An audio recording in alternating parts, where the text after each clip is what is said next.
আপনারা দেখুন যে এই আমার পাশের বাড়ির সব বাসুরপুর ছেলেরা জল ঢালতে যাচ্ছে তারকেশ্বরে। শেওড়াফুলি থেকে জল তুলবে, তারকেশ্বরে জল ঢালতে যাচ্ছে। ড্রেসগুলো এদের কেমন হয়েছে আপনারা দেখে কমেন্ট করে বলবেন।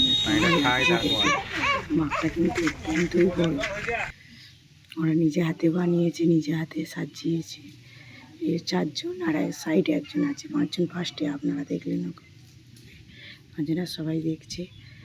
যদি ভালো লেগে থাকে লাইক শেয়ার কমেন্ট করবেন।